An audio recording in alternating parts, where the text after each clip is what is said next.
அனைவருக்கும் டிவைன் ஹெலர்ஜி மற்றும் ரேகி தாந்திரிக் மாஸ்டரின் அன்பு வணக்கம். நீங்கள் பூஜை அறையில் தண்ணி வச்சு பூஜை செய்கிறவங்களா அப்படின்னா இந்த வீடியோவை நீங்கள் கட்டாயம் பாருங்கள். ஏன்னா இதில் நிறைய ரகசியங்கள் புரிந்திருக்கு. பூஜை அறையில் தண்ணி வைக்கிறதுனால என்ன நன்மைகள் அப்படின்னு சொன்னால் எக்கச்சக்கமான நன்மைகள் இருக்குது. அதனுடைய நன்மைகளை ஒன்று ஒன்றா பார்க்கலாம். பூஜை அறையில் தண்ணி வைக்கிறது முக்கியமாக பாத்திரம் அப்படின்னு பார்த்தீங்கன்னா காப்பர் பாத்திரங்கள் அல்லது பித்திரை பாத்திரங்கள். இதுதான் ஆகர்ஷண சக்தி, வான் சக்தியை அதிகமாக இழுக்கக்கூடிய, தன் பக்கம் எடுக்கக்கூடிய சக்தி அதுக்கு தான் உண்டு. அப்படிப்பட்ட காப்பர் பாத்திரத்தில் தான் முதல்ல நம்ம தண்ணியை வைக்கணும். தண்ணி பஞ்சபூதத்தில் ஒன்று.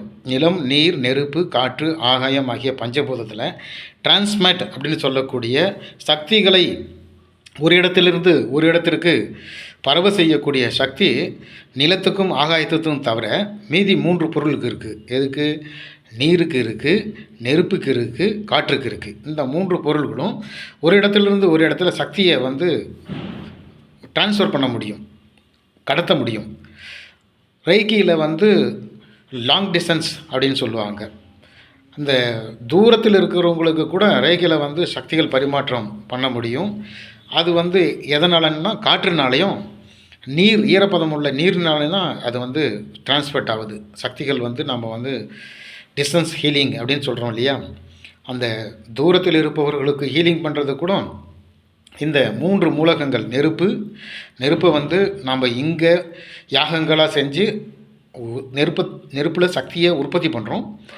காற்றுலேயும் நீர்லேயும் அனுப்புகிறோம். அது மிக வேகமாக போய் சேரும். அந்த வகையில் இந்த நீர் மந்திரங்களை எப்படி கிரகிக்கக்கூடிய தன்மைகள் இருக்குது அப்படின்னு சொன்னால், இந்த நீரானது ஏற்பு திறன் கொண்டது அப்படின்னு சொல்லிட்டு ஒரு அறிவியல் இருக்குது. இதுகளில் எதை போட்டாலும் அது தன்மயமாக்கி ஏற்றுக்கொள்ளும். இப்போ சர்க்கரை போட்டு கலக்கினீங்கன்னா சர்க்கரை இல்லாமல் போய்டும், அது ஏற்றுக்கும். உப்பு போட்டிங்கன்னா உப்பு கரைஞ்சி இல்லாமல் போயிடும். ஸோ இந்த கான்செப்ட்டு ஃபிசிக்ஸில் இருக்குது அப்படின்னு சொன்னால் மந்திரங்கள் போட்டாலும் அதுவும் கரையும், அதுவும் ஏற்புத்திறன் கொண்டது தான் அப்படின்னு சொல்லிட்டு மேலை நாட்டவர்கள் அதிகமான ஆராய்ச்சிகள் செஞ்சு கண்டுபிடிச்சிருக்கிறாங்க. எந்தெந்த மந்திரங்கள் இதில் எப்படி எந்த சதவீதத்தில் சேருது, அந்த மந்திரங்களுடைய பயன் என்ன, அது எப்படி அந்த மந்திரங்களை நம்ம அந்த வாட்டர் மாலிகுலில் இருக்கக்கூடிய மந்திரங்களை எப்படி பார்க்க முடியும், இப்படின்றதெல்லாம் வெளிநாட்டவர்கள் எக்கச்சக்கமான ஆராய்ச்சிகள் செஞ்சு கூகுளில் வெளியிட்ருக்கிறாங்க. Benefits of water healing, water mantra அப்படின்னு சொல்லிட்டு, அதாவது தண்ணீரில் சேமிக்கக்கூடிய சக்தி இருக்குது அப்படின்றத நிறைய வெளிநாட்டவர்கள் எல்லாம் இங்கிலாந்துக்காரங்க தான் நிறைய பேர் செஞ்சுருக்கிறாங்க. அதில் இங்கிலாந்தில் ஒரு அறிஞர் என்ன பண்ணியிருக்கிறாருன்னு சொன்னால், வாட்டரில் மூவிங் மாலிகூல் அப்படின்னு பேர். தண்ணி டிரான்ஸ்பர்ட் ஆகக்கூடியது. அணுக்கள் இப்போது தண்ணியை கொதிக்க வச்சோம்னா அதனுடைய கொதிநிலையில் நீங்கள் தண்ணி ஊற்றி பார்த்தீங்கன்னா ஒரு இடத்துலேருந்து ஒரு இடத்துல இந்த நீர் மூலக்கூறுகள் டிரான்ஸ்பர்ட் ஆகும், இயங்கும். அதனால் அதை நம்மளால் கணிக்க முடியாது. அப்படின்றதுனால இதை என்ன செஞ்சாங்க அப்படின்னு சொன்னால், தண்ணியை ஸ்படிகமாக மாற்றினாங்க. தண்ணீரை வாட்டர் ஸ்படிகம் அப்படின்னு பேர். ஸ்படிகமாக மாற்றி அதை படமாக எடுத்து பார்க்கும் பொழுது நேர்த்தியான அற்புதமான படங்கள் கிடச்சிச்சு. ஒரு மந்திரத்துக்கும் ஒரு சக்திகள் இருக்குது அப்படின்னு சொல்லிட்டு வெளிநாட்டவர்கள் எஸ்டாப்ளிஷ்மெண்ட் பண்ணியிருக்கிறாங்க, நிரூபிச்சிருக்கிறாங்க. அதில் எந்தவித சந்தேகமும் இல்லை. என்ன காரணம் அப்படின்னு சொன்னால், நம்முடைய முன்னோர்கள் யோகிகள், ஞானிகள், தவசிகள், சித்தப்புருஷர்கள்லாம் என்ன செஞ்சிட்டாங்கன்னா, இது நீண்ட நாட்களுக்கு முன்னாடியே ஆங்கிலேயர்கள் ஆராய்ச்சி செய்கிறதுக்கு முன்னாடியே இதெல்லாம் பஞ்சபாத்திரம்னு பேர். இந்த பாத்திரத்து பேர். இந்த பாத்திரத்தில் 5 வகையான மூலிகை இலைகள் போட்டு வைக்கிறோம். இப்போ நம்ம போட்டு வச்சுருக்கிறது துளசி இலை போட்டு வச்சுருக்கிறோம். 5 வகையான மூலிகையில் முதல்ல இருக்கிறது துளசி தான். துளசி விஷ்ணு பகவானுக்குரியது. 2வது வில்வம் போடலாம், பூஜை அறையில் வில்வம் போடலாம். 3வது வன்னி.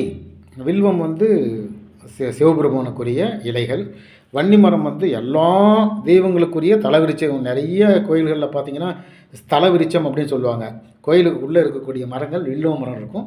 வில்வ மரம் அதீத ஆற்றல் கொண்டது, நிறைய பாசிட்டிவ் எனர்ஜி கொண்டது வில்வம். இந்த வன்னி, வில்வம், அப்புறம் துளசி, இது 3 தெய்வங்களுக்கு. இந்த வில்வம் எல்லா சிவபெருமானுக்கு மட்டும்தான் உரியது. வன்னி வந்து எல்லா தெய்வங்களுக்கும் உரியது.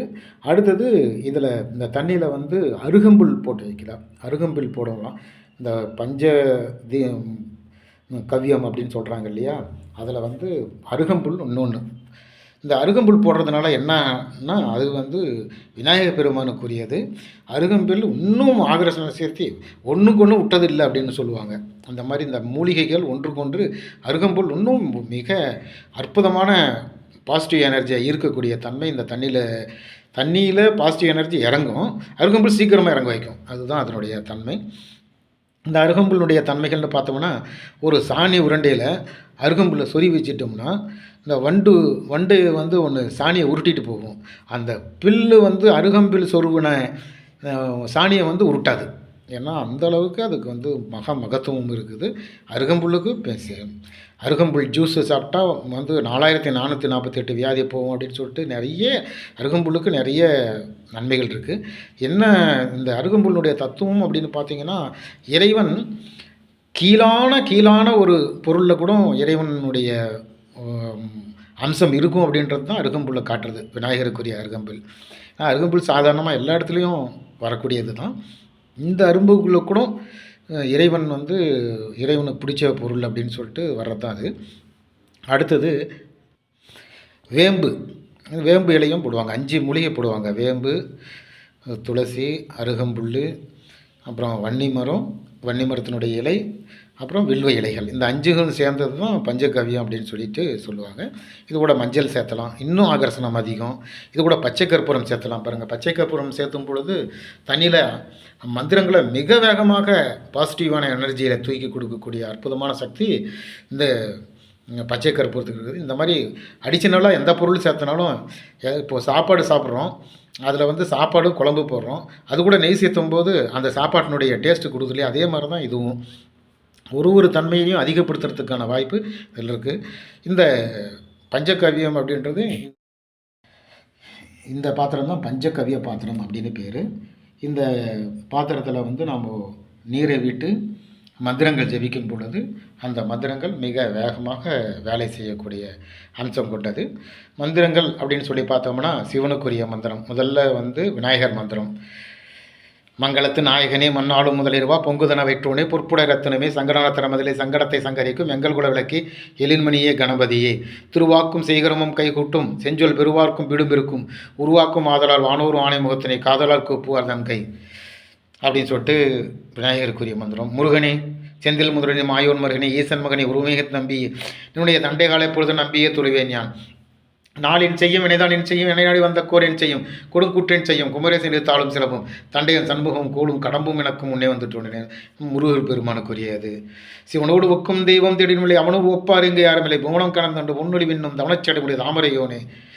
பொன்னார் மேனி புலிதூர் அரை கசந்து மின்னார் செஞ்சடை மேலே மிளிர் கொன்றையனை மன்னிய மனம் மாடியால் மாணிக்கவே அந்நியவனை இல்லாமல் இனி யாரை நினைக்கேனே. திருவாக்கும் செய்கரமும் கைகூட்டும் செஞ்சொல் பெருவாக்கும் பெருவருக்கும் உருவாக்கும் மாதலால் ஆணை முகத்துணை காதலோருக்கு போகிறன் தம் கை அப்படின்னு விநாயகர் பெருமானையும்.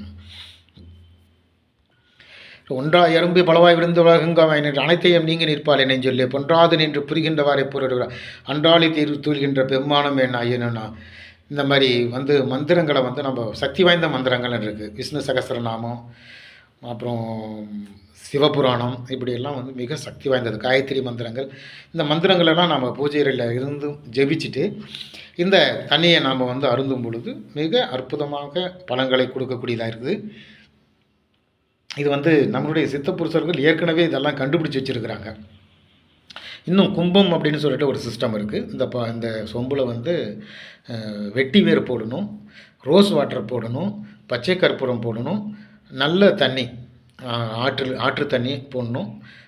அப்படி இல்லைன்னா கோயில்களிலிருந்து எடுத்துகிட்டு வரக்கூடிய கிணற்றிலேருந்து எடுத்து வரக்கூடிய தண்ணி இன்னும் சால சிறந்தது.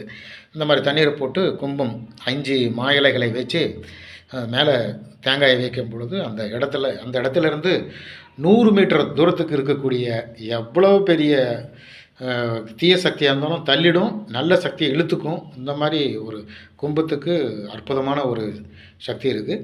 நம்ம கோயில்களில் கும்பாபிஷேகம் செய்யும் பொழுது மேலே கோயிலுக்கு மேலே இருக்கக்கூடிய கும்ப நீரை வந்து மேலே ஜனங்க மேலே தெளிப்பாங்க.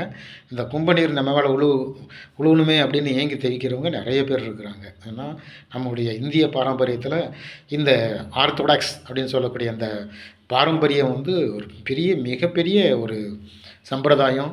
அதில் வந்து இல்லாததே கிடையாது. இங்கே வந்து சொல்லிக்கிட்டே போகலாம். இது மாதிரி நிறைய விஷயங்கள் இருக்குது.